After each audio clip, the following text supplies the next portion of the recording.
Какой исторический факт, которому учат людей, не соответствует действительности? Озвучено при поддержке Авиасейлс. У Христофора Колумба были проблемы со сбором средств на свое путешествие в Новый Свет не потому, что люди считали мир плоским и что он не мог добраться до Азии, плывя на запад. О том, что Земля имеет форму шара, было широко известно, особенно среди образованных европейцев, к которым Колумб обращался за финансовой поддержкой. Суть заключалась в том, что его потенциальные инвесторы считали Землю гораздо больше, чем считал сам Колумб, и поэтому полагали, что в ходе запланированного им плавания его припасы закончатся посреди океана. Так бы оно и случилось, если бы он случайно не наткнулся на Карибский бассейн. Строительство немецкого автобана не было идеей Гитлера. Вопреки распространенному мнению, автобан не был изобретением нацистов. Первые планы строительства автобана в Германии появились еще до Первой мировой войны. Что в Средневековье была очень распространена охота на ведьм. На самом деле охота на ведьм проводилась в Европе в ранний современный период. Полное видео на YouTube-канале апвоут. All right, everyone's presentations are done. Nick, the manager, said as he tried to move the discussion forward. Excuse me, I haven't. I recently found out something. Nick interrupted me and began to speak. There's apparently someone in this department who didn't graduate high school and is just a part-timer. Meetings should be for employees only. Absolutely right. His lackey, Mike, of course, agreed with Nick. I'm leaving. After leaving the meeting room, I started to shut down my computer. I noticed that an email had arrived, not in my personal inbox, but in the company's shared email. Thinking, there's no point in speaking up, no one will listen, I went home quietly. The next day, I heard a commotion from Nick's desk. He was staring at his computer screen, his face pale. Nick? Is something wrong? Mike looked at the screen with him. And he turned even paler than Nick. Why is he so angry? Knowing the reason for Mike's distress, I thought to myself, serves them right. My name is Adam. My mother passed away when I was in the 9th grade, and I was raised by my father. Well, you could hardly call it being raised. After my mother passed, my father changed. He drowned his sorrows in alcohol, and though he still went to work, he squandered our living expenses on horse racing. Because of that, I had to start working part-time as soon as I entered high school. Every month, I went to the convenience store with bills in hand that couldn't be auto-deducted from my father's account. Even though I endured it because I didn't want to be alone, I reached my limit in my second year of high school and dropped out.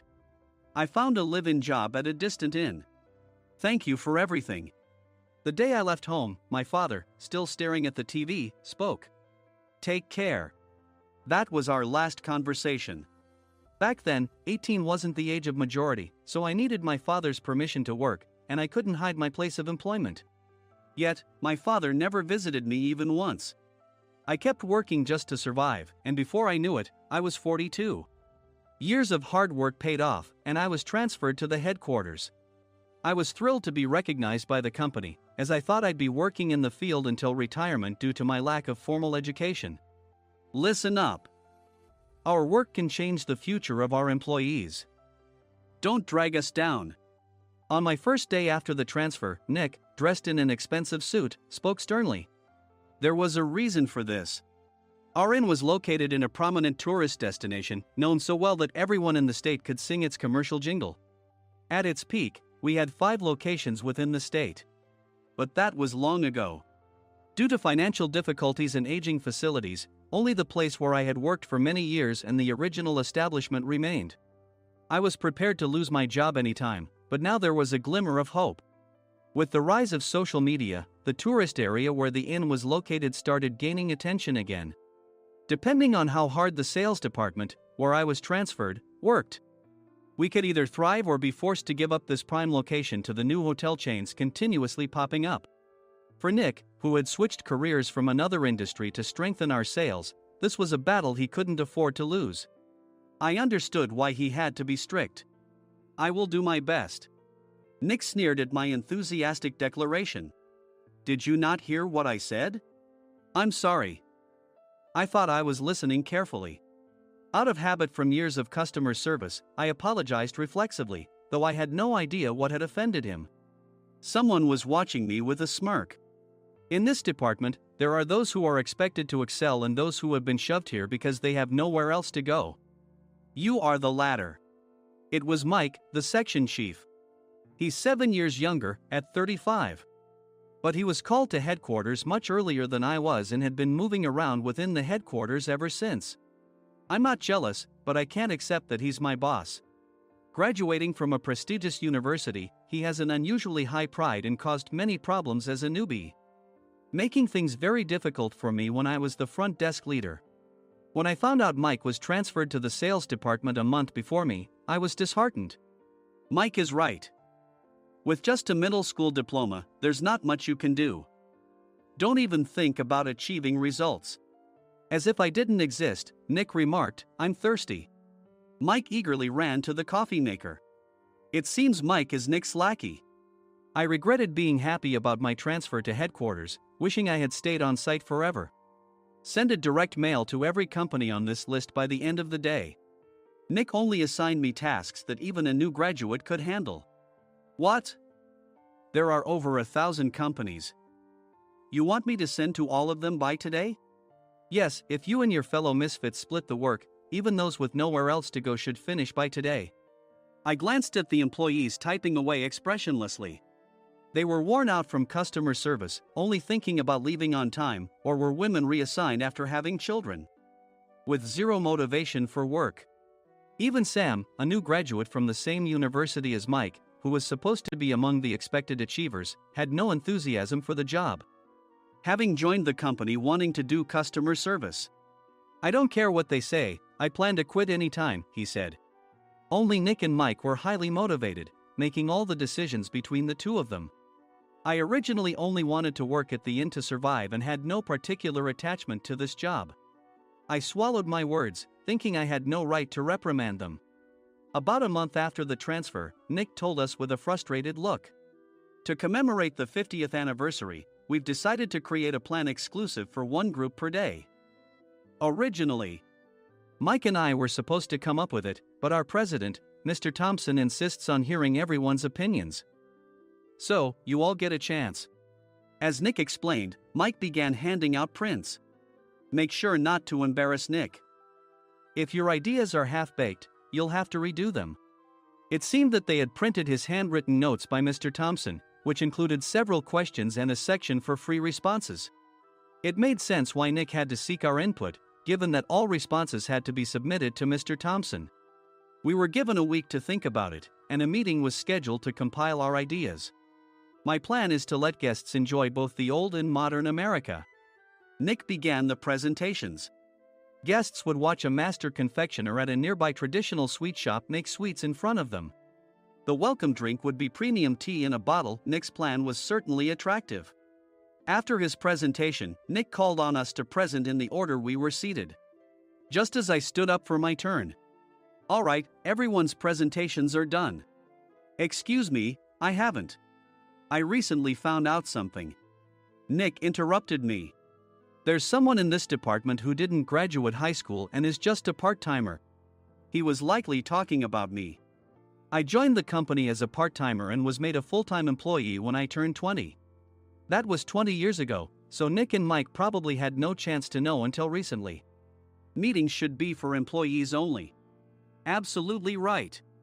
After that, Nick kept creating opportunities to solicit everyone's opinions, purposefully excluding me from speaking.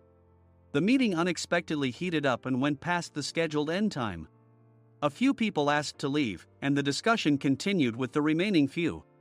Still here? Normally, you'd leave in that situation. Though I had no attachment to the job initially, hearing kind words from customers made me want to make them happier. For someone like me, with nowhere to go, the inn was my home and customer service was my life. I felt pathetic about my current self. I'm leaving. I left the conference room and started shutting down my computer. I noticed an email had arrived, not in my personal inbox, but in the company's shared email. Thinking no one would listen to what I had to say anyway, I quietly went home. The next day, while preparing the DM as instructed, I heard a commotion from Nick's desk. In his haste to stand up, he hit his knee on the desk. He stared at his computer screen, his face pale. Nick! What's wrong? Mike, thinking he should be the first to rush over, approached Nick while still wearing his coat. He peered at the screen with Nick. And he turned even paler than Nick. Why is he so angry? Who is responsible for this company? Nick, more irritated than ever, asked, and Mike answered without checking. Probably Sam. Sam wasn't there because he was attending a morning training session for new hires.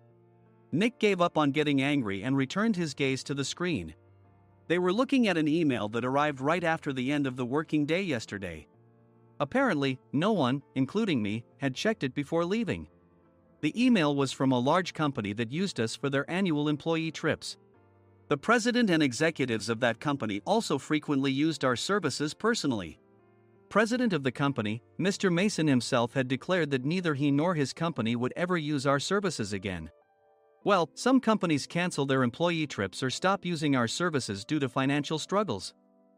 Let's just move on. Mike kept wiping the sweat from his forehead with a handkerchief.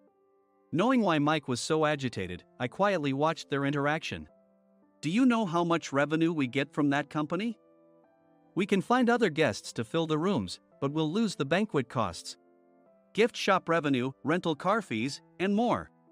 Moreover, the gifts were supposed to be prepared by the traditional confectionery shop involved in Nick's proposed plan. If it's known that we incurred such a huge loss at this critical time, Nick's position in the company would be jeopardized. Nick took a deep breath, seemingly trying to calm himself. All right, Mike. Go to New York right now and apologize to Mr. Mason. What? You're coming with me, right? I have urgent work to do. I trust you, which is why I'm entrusting this to you. Please. Mike, believing Nick's sincerity, agreed with a determined look on his face, saying, yes. That's Nick for you. Even if Mike went to apologize, Nick would shift all the blame onto him if the client didn't change their mind.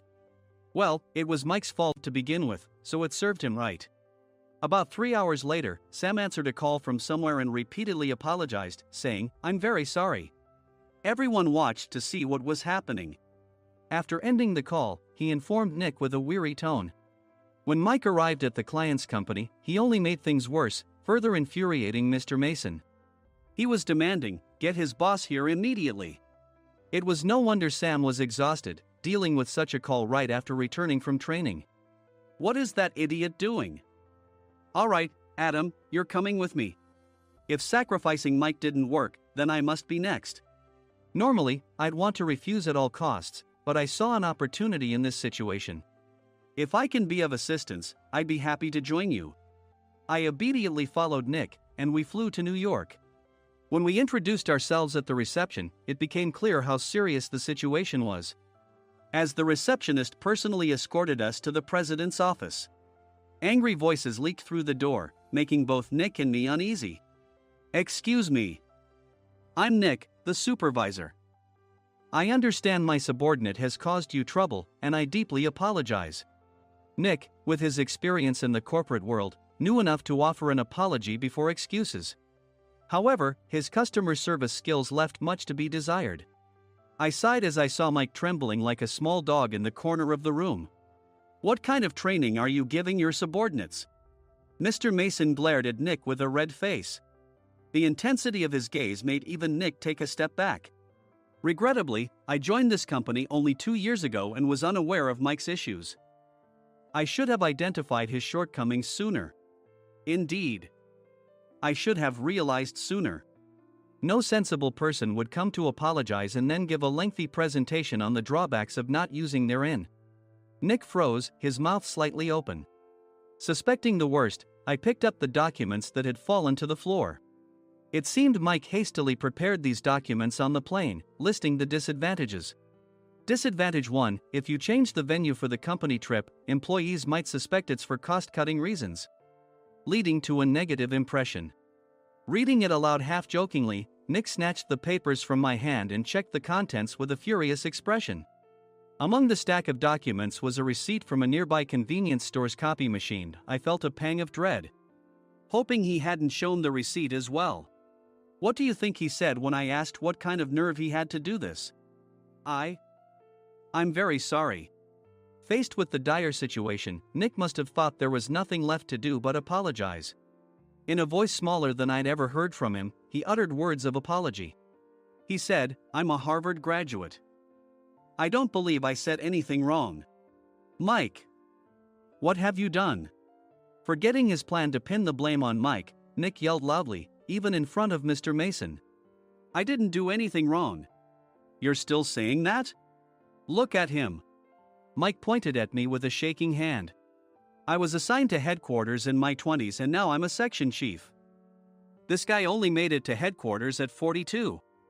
Everything I've done proves I was right. So why are we losing the contract? Having said his piece, Mike collapsed to the floor. Of course. You were sent there because you had nowhere else to go. Mike never expected to hear such words from someone he looked down upon. He lunged at me, and Nick hurriedly stepped in to stop him. Mr. Thompson told me Mike is a quick thinker, and to take good care of him. There's no way he was pushed aside. Don't make things worse here. He didn't say quick thinker, he said only quick-witted, didn't he? I don't remember that part. I recalled the many troubles Mike caused when he was a newbie.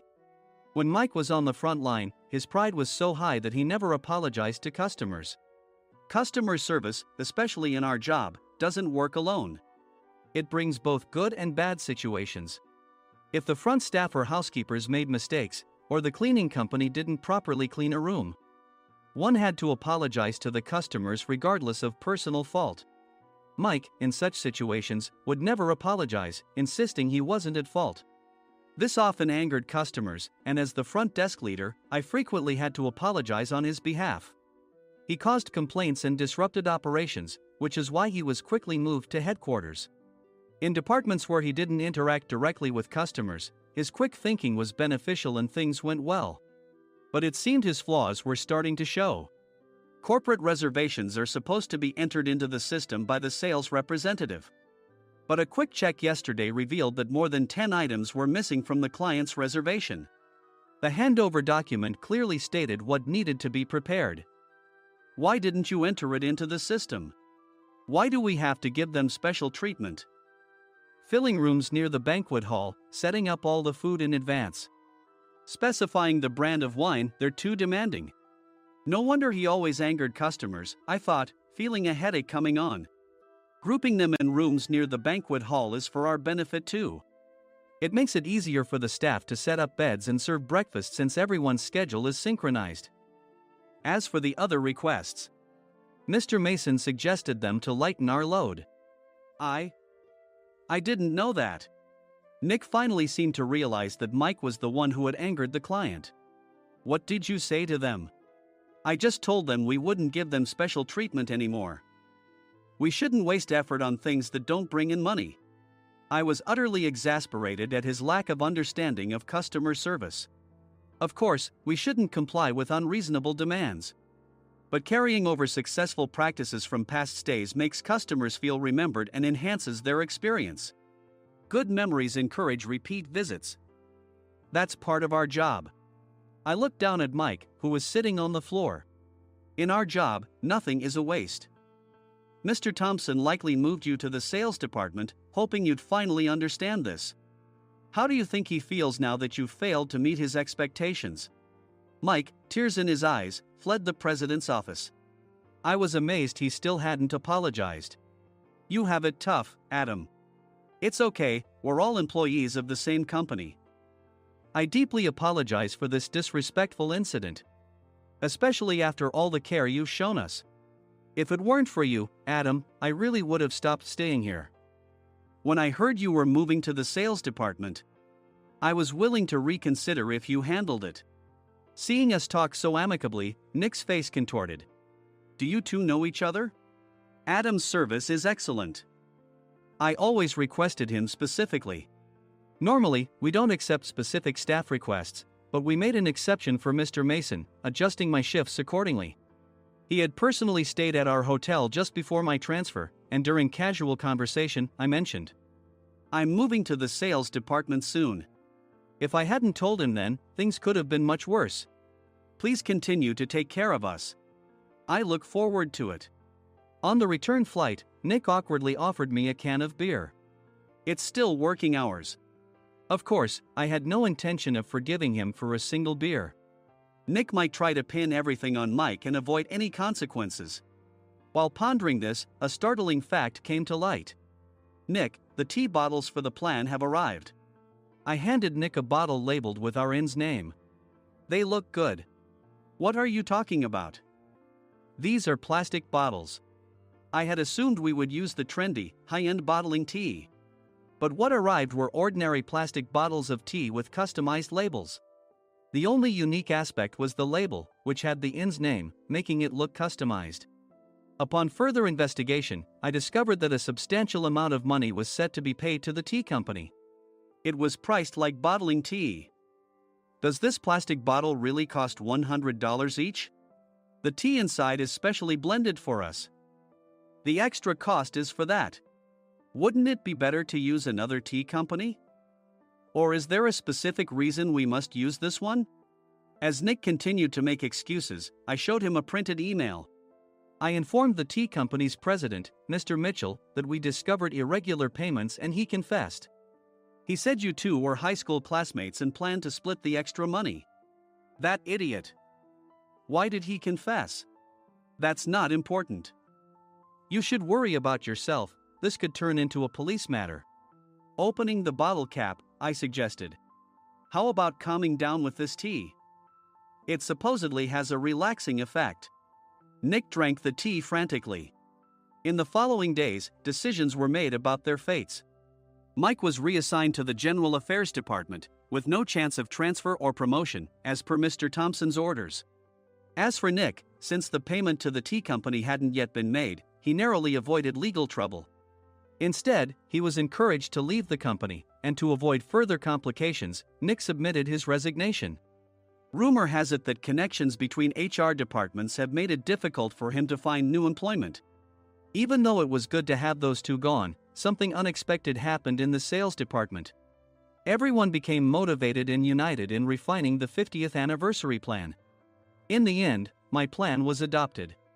We collaborated with the Tourist Information Center to provide personalized guides. The plan, tailored to the number of guests, was truly special for the 50th anniversary. Hey, is Adam's family coming to stay? I immediately booked that special plan for my family. Sam noticed it on the reservation list and quickly picked up on it. Yes, I'm inviting my father. That's great. I might invite my parents too. I lacked the courage to face my father just as Adam. But here, with the confidence Mr. Mason praised, I felt ready. The 50th anniversary plan was a perfect opportunity to reconnect with my father. I hoped to bring back the days when we could laugh together as we once did.